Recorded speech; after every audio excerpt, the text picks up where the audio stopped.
और जैसा मैंने बताया, मैं इसको रिआइट्रेट कर रहा हूँ, दोबारा बोल रहा हूँ कि सारे भारतीय वेसल्स और सारे उस पे भारतीय नाविक, उनकी एक्टिव मॉनिटरिंग हो रही है जिससे उनकी सेफ्टी और सिक्योरिटी इंश्योर हो सके।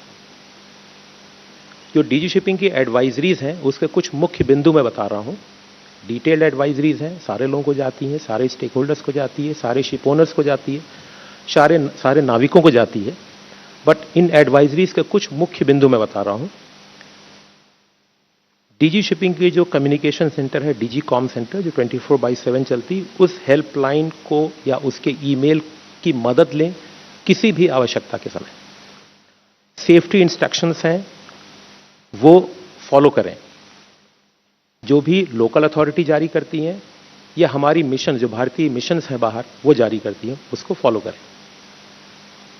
जो भी जहाज हैं, हमने भारतीय फ्लैग के जहाज हैं, उसको शिप शोर सिक्योरिटी ड्रिल्स को कवर करें, जिससे कि किसी प्रकार की थ्रेट्स, वो ड्रोन से हो या लॉयटरिंग म्यूनिशन से हो या किसी तरीके के असिमेट्रिक अटैक से हो, उसके लिए सिक्योरिटी ड्रिल्स को फॉलो करें। और डीजी शिपिंग या मिनिस्ट्री ऑफ एक्सटर्नल अफेयर्स की कोई भी एडवाइजरी या अपडेट जाती है तो उसको रेगुलरली मॉनिटर करते रहें। ये कुछ बिंदु मैंने बताए, एडवाइजरीज थोड़ी और डिटेल भी हैं। अब मैं पोर्ट के ऑपरेशंस के विषय में कुछ बिंदु बताता हूँ। पोर्ट के ऑपरेशंस पूरे भारतवर्ष में स्टेबल हैं और सारे मेजर पोर्ट्स और अदर देन मेजर पोर्ट्स, जो स्टेट मैरीटाइम बोर्ड के अंतर्गत भी आते हैं, उनके लिए एक स्टैंडर्ड ऑपरेटिंग प्रोसीजर जारी किया हुआ है, जिससे कि वो सारी शिपिंग लाइंस और एक्सपोर्टर्स के साथ समन्वय बना के रखें, उनके साथ कोऑर्डिनेट करें और उनकी कोई भी ग्रीवांस हो उसको टाइम बाउंड बेसिस पे रिड्रेस करें।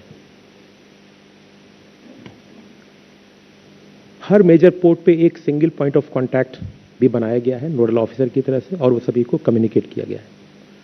एलपीजी वेसल्स को, एलपीजी कैरियर वेसल्स को मेजर पोर्ट्स पे प्रायोरिटी बर्थिंग दी गई है, और ports have also implemented facilitation measures such as permitting storage of affected Middle East bound cargo as transshipment cargo, allotting additional storage space, ad hoc vessel berthing, prioritizing handling of perishable and returning export cargo, expediting back to town movement in coordination with customs, and enhancing bunkering support wherever feasible.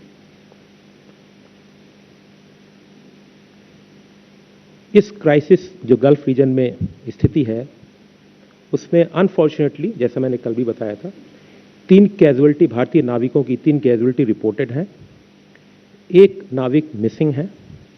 इसके अलावा 4 नाविकों को थोड़ी injury हुई थी, लेकिन अब सभी बाहर आ गए, इनको इंजरी हुई थी, सब बाहर आ गए हैं और उनको मेडिकल ट्रीटमेंट दिया जा रहा है। डीजी शिपिंग सारे जो नाविक हैं उनके घरों की, उनकी फैमिली से या उनके नेक्स्ट ऑफ किन से संपर्क में है। कल की ही बात है, हमारे एक बहुत सीनियर अधिकारी डीजी शिपिंग के, वो एक नाविक के जो एमईए ने कल ब्रीफ किया था, उनके घर पे गए, उनके परिवारजनों से मिले भी गए।